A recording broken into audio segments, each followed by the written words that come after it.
we've been talking a bit lately, a lot lately, and Esther's been thinking incessantly about it on her own subjects and time, about the power of non-resisted thought, the power of non-resisted thought, the enormous power of non-resisted thought.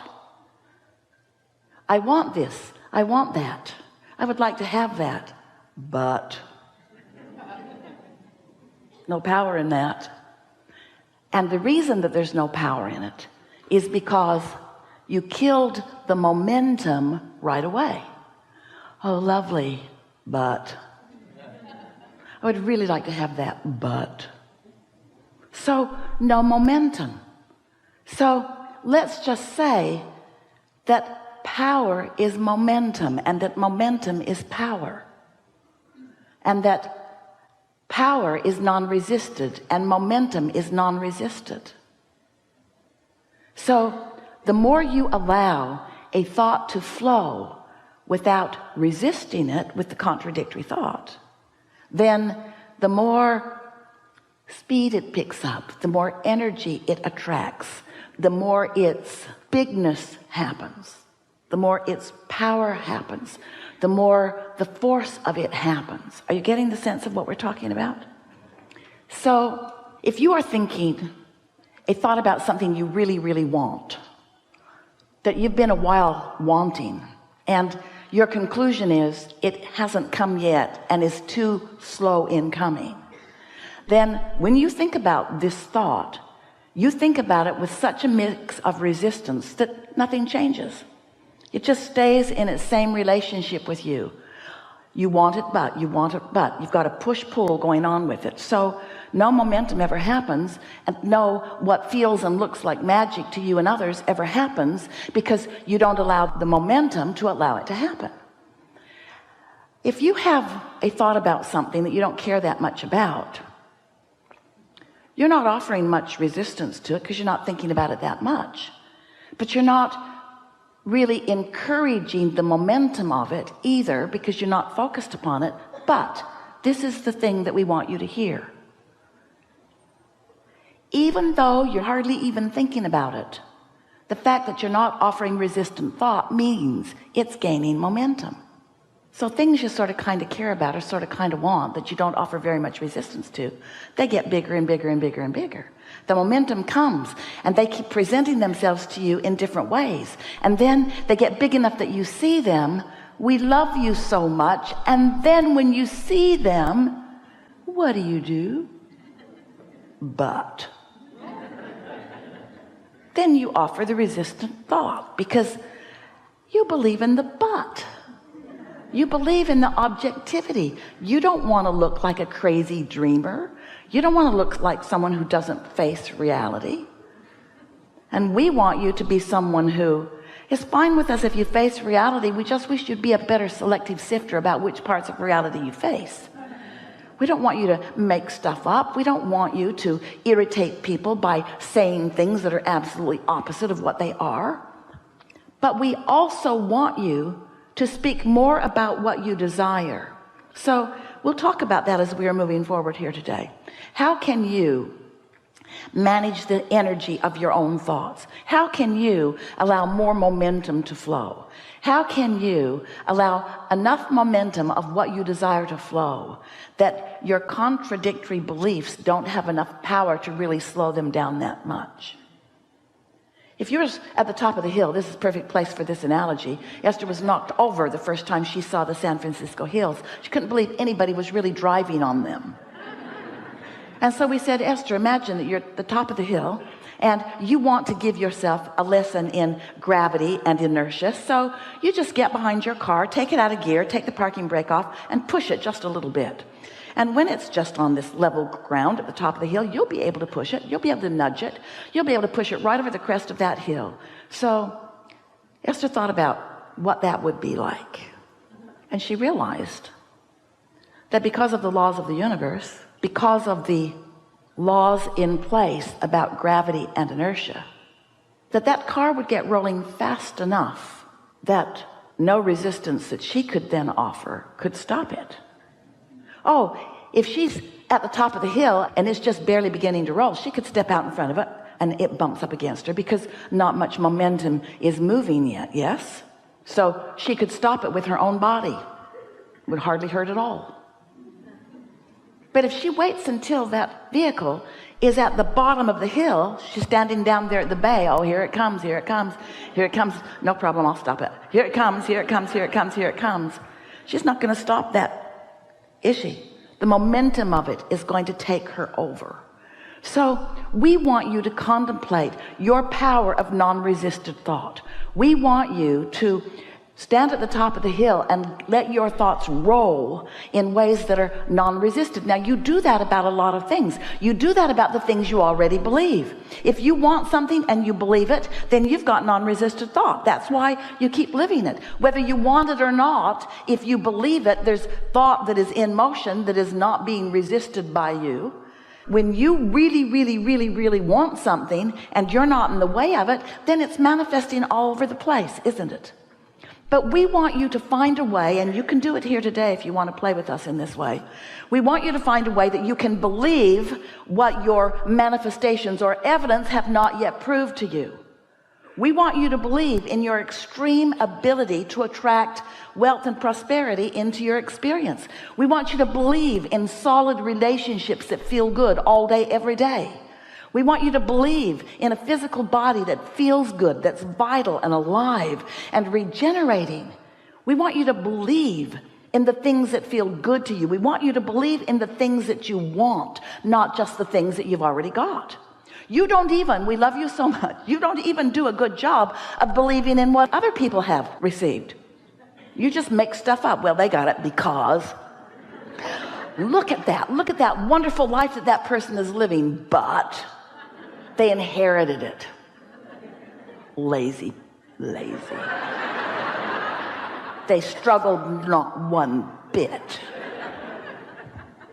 They don't deserve it. And we say, they deserve it. Esther had the most wonderful experience with her family the other night around a table. They play games every now and again. If you were on a desert island, what would you bring? What's the one thing that you would bring? Such a fun game. Makes you want to hang out with a lot of people that bring different things. Which is kind of what your plan was when you decided to come into this environment. You need to hang out with a lot of people that bring a lot of different things. And as you play with each other collectively, you have a lot to choose from. You benefit each other. And so this particular game, Luke asked for the game. And he said, if you could only have one wish. And then right away he said, and you don't get to wish for infinite wishes. He's played with other adults before. What's your one wish? And they went around to the table. And Luke said, I want things to be equal. And everyone went, oh. And Esther said, they already are. Nobody wants to buy that. Because it doesn't look equal. And Esther knew it wasn't the time to explain that source energy is aware of everyone equally and flowing to everyone.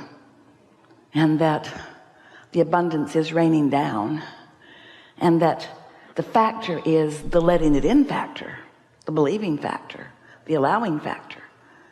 But here's this young kid already in his young life.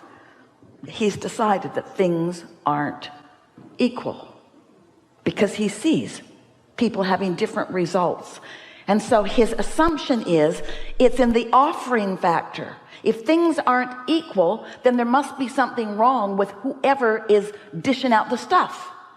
They must be mixed up. They are unfairly offering the abundance to the universe. They're offering it over there and not over there, and they're offering it over there and not over there.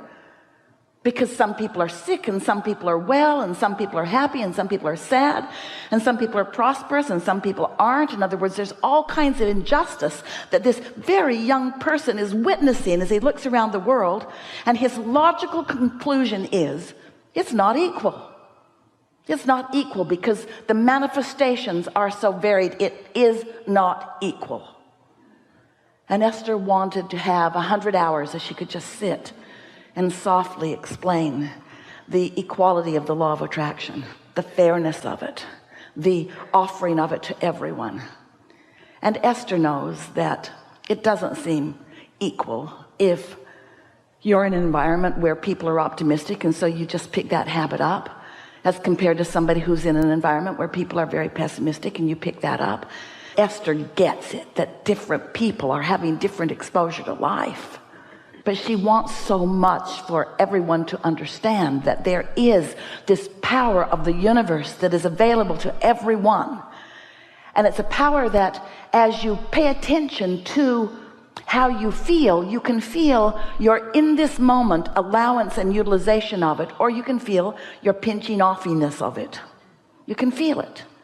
And so all day, every day, Esther and those like her, you guys, are having exposure to life that's letting you know. When something comes into your experience, notice the vibrational quality of it. And by that we mean, pay attention to the way that you've been feeling about that. There are two ways to know what you're creating in your experience. Two ways. One is wait till it manifests and then you look at it and say, yeah, that's about right. Or feel it before it manifests and then decide whether to encourage the feeling further or whether to choose something that feels differently. Because there is a momentum in every thought, and the things that you are thinking about are coming to you, whether you want them or not. You are powerful creators. You just have an abundance and a non-physical energy and a well-being stream and source energy who has been here and been here and been here, who is being here and being here and being here, who is on your side, who is promoting the things that you care about. But this law of attraction is an across the board, very even deal, where you get what you think about whether you want it or not. But you don't get what you think about whether you want it or not without knowing the direction of it. In other words, you can tell by the way you feel, because your inner being is source energy and thinking about the things that you are thinking about, and has a very clear perspective. When you say you want something, your inner being thinks, yes, yes, absolutely yes. And when you think, I want that, and then you are thinking, but... Now, there's a difference between your yes thought from your inner being's point of view and your but thought from your point of view. And that's what equals the contradiction in energy, which is the reason that you feel the way you feel. So if you will just make a decision that you care about how you feel. Esther had an experience lately where she made a decision about something. Let someone in her life up close pretty good. Felt weird right from the beginning. And instead of following her guidance, she overrode her guidance by wanting to give that person the benefit of the doubt. Because that's what good humans do. And then it got bigger and bigger and bigger and bigger and bigger and bigger and bigger and bigger and bigger and bigger and bigger and bigger. And then she said, I knew it then, I knew it then, I knew it then, I knew it then, I knew it then, I knew it then, I knew it then. I really know it now. I really, really, really know it now. I really, really, really know it now. And we don't want any of you to beat up on that. We just want you to start paying attention to what you knew and how it turned out, how you felt and how it turned out. We want you to start guiding yourself in the direction of what you want, not controlling others, controlling your own vibration and therefore controlling your own impulses. You are under the influence of source energy or something else in every moment of every day. And when you are under the influence of source energy, you feel clear-minded and sure-footed. And when you're under the influence of something else, oh, there's impulse. In other words, we get it that you might feel a desire to help out. We get it that you might be inspired by something other than source energy, because every thought that's ever been thought still exists. And the law of attraction has gathered those thoughts into rivers and streams and currents that you can step into and have a pretty good ride on. We get it. We just want you to be more selfish and therefore more aware of the vibrational variance, the possible vibrational variance, the probable vibrational variance, the usual vibrational variance between what your inner being is thinking about, whatever you're thinking about, and the way you're thinking about it.